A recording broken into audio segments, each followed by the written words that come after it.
प्राचीन भारत की अनगिनत ग्रंथ संपदा में एक ऐसा ग्रंथ है जो जीवन और मृत्यु दोनों के रहस्यों को समान रूप से खोलता है।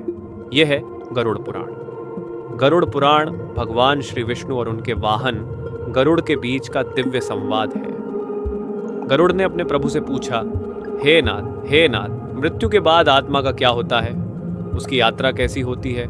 कौन से कर्म उसे स्वर्ग तक ले जाते हैं और कौन से नरक के मार्ग पर? और तभी भगवान विष्णु ने जो उत्तर दिए वही आज गरुड़ पुराण कहलाते हैं। इस ग्रंथ के दो भाग हैं। पहला पूर्व खंड, जिसमें धर्म, नीति, पूजा और जीवन को श्रेष्ठ बनाने के मार्ग बताए गए हैं, और दूसरा उत्तर खंड, जो मृत्यु, आत्मा, यमलोक और पुनर्जन्म जैसे गूढ़ विषयों का रहस्य खोलता है।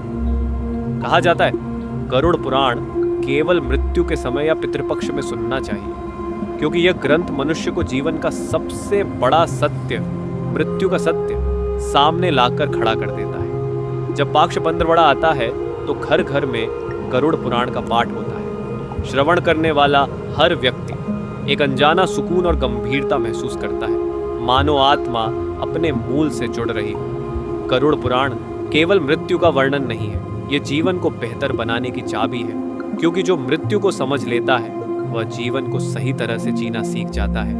आने वाले वीडियो में हम इस दिव्य ग्रंथ के पन्नों को एक एक कर खोलेंगे और जानेंगे आत्मा, जन्म, मृत्यु और मृत्यु के बाद की अद्भुत यात्रा के बारे में। आत्मा, जिसे देखा नहीं जा सकता पर महसूस किया जा सकता है। वेदांत कहता है आत्मा न जन्म लेती है न मरती है, यह तो बस एक यात्री है जो शरीर रूपी वाहन बदलती रहती है। गरुड़ पुराण में आत्मा को शुद्ध चेतना कहा गया है। शरीर के नष्ट होने पर यह प्राण वायु के साथ देह से निकल जाती है। विज्ञान भी कहता है ऊर्जा नष्ट नहीं होती, केवल रूप बदलती है। क्या आत्मा उसी ऊर्जा का एक सूक्ष्म रूप है? शायद यही कारण है कि मृत्यु अंत नहीं, बल्कि एक नई यात्रा की शुरुआत है। हर जन्म हमारे पिछले कर्मों का परिणाम है। गरुड़ पुराण बताता है जिस प्रकार बीज में वृक्ष का भविष्य छुपा होता है, वैसे ही हमारे कर्म हमारे अगले जीवन का स्वरूप तय करते हैं। मृत्यु के क्षण में प्राण 5 तत्वों से अलग होकर सुषुम्ना नाड़ी के मार्ग से बाहर निकलता है। कहा जाता है पहले 13 दिन आत्मा भ्रम में रहती है। उसे यह स्वीकार करने में समय लगता है कि वह देह छोड़ चुकी है। यही समय परिवार के लिए प्रार्थना और तर्पण का होता है, ताकि आत्मा शांति और प्रकाश की ओर बढ़ सके। गरुड़ पुराण के अनुसार मृत्यु के बाद आत्मा यमदूतों के साथ एक लंबी यात्रा करती है। यह यात्रा 17 दिन तक चल सकती है, जिसमें आत्मा अपने जीवन के हर कर्म को देखती है। अच्छे कर्म उसे प्रकाशमय मार्ग पर ले जाते हैं, स्वर्ग की ओर। बुरे कर्म अंधकार के पथ पर, नरक की ओर। यमराज के दरबार में कोई रिश्वत, कोई बहाना नहीं चलता। वहां केवल कर्म का लेखा जोखा है। लेकिन जो भक्ति में लीन है, जिसने सेवा की है, उसकी आत्मा सीधे मुक्ति पथ पर अग्रसर होती है। आधुनिक विज्ञान ने भी मृत्यु के क्षण को समझने की कोशिश की है। क्लिनिकल डेथ के मामलों में कई लोग बताते हैं कि उन्होंने एक तेज रोशनी देखी, मानो कोई उन्हें अपनी ओर बुला रहा हो। NDE, नियर डेथ एक्सपीरियंस, ये वही अवस्था है जब शरीर तो निष्क्रिय होता है लेकिन चेतना सक्रिय रहती है। क्या यह वही आत्मा है जिसे वेद और गरुड़ पुराण वर्णित करते हैं? शायद विज्ञान और अध्यात्म एक ही सत्य की दो भाषाएं हैं। मृत्यु कोई दुश्मन नहीं, बल्कि जीवन का अंतिम शिक्षक है। गरुड़ पुराण हमें सिखाता है मृत्यु केवल शरीर का अंत है, आत्मा का नहीं। जब हमें पता हो कि एक दिन यह यात्रा खत्म होगी, तो हम हर पल को सार्थक बनाने की कोशिश करेंगे। भक्ति, सेवा और प्रेम, यही वो पूंजी है जो मृत्यु के पार भी साथ जाती है। मृत्यु से मत डरो, क्योंकि वह केवल एक दरवाजा है जिसके पार एक और सुंदर यात्रा हमारा इंतजार कर रही है। पितृपक्ष एक ऐसा कालखंड जब धरती और पितृलोक के बीच का द्वार खुला होता है। गरुड़ पुराण कहता है, इस समय हमारे पूर्वज धरती पर आते हैं, सिर्फ इतना देखने के लिए कि उनके वंशज उन्हें याद करते हैं या नहीं। इन 15 दिनों में तर्पण, पिंडदान और श्राद्ध का महत्व अनंत है, क्योंकि यह केवल एक कर्म कांड नहीं, बल्कि कृतज्ञता का भाव है।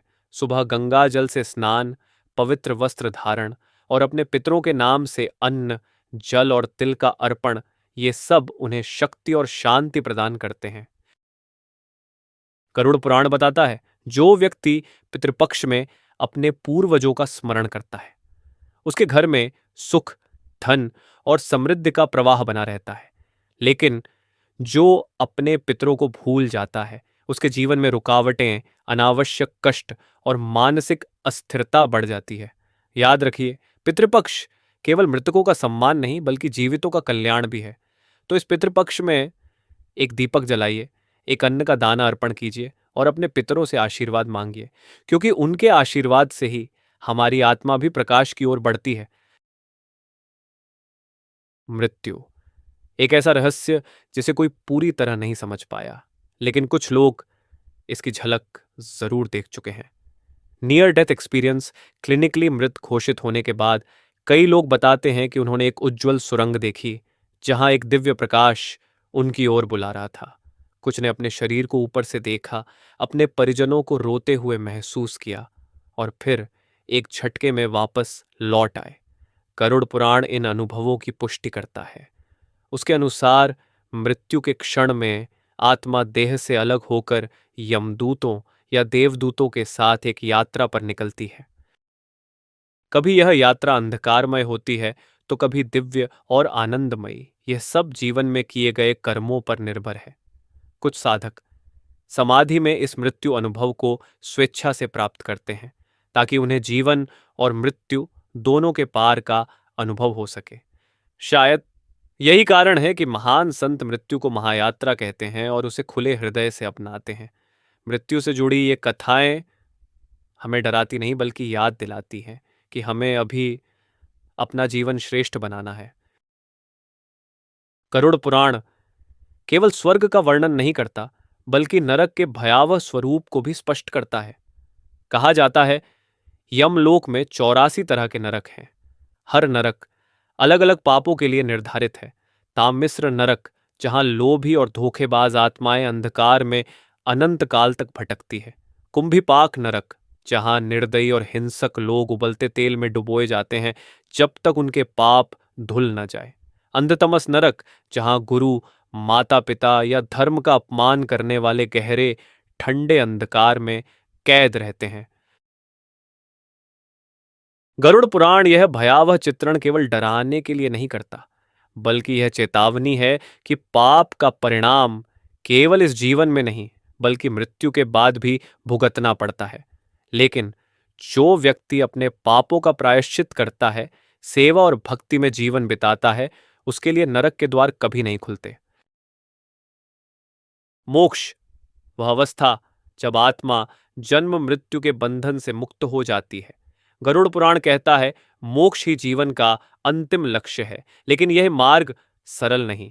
इसके लिए 3 प्रमुख साधन बताए गए हैं: ज्ञान, भक्ति और कर्म। ज्ञान स्वयं को और परमात्मा को एक समझना।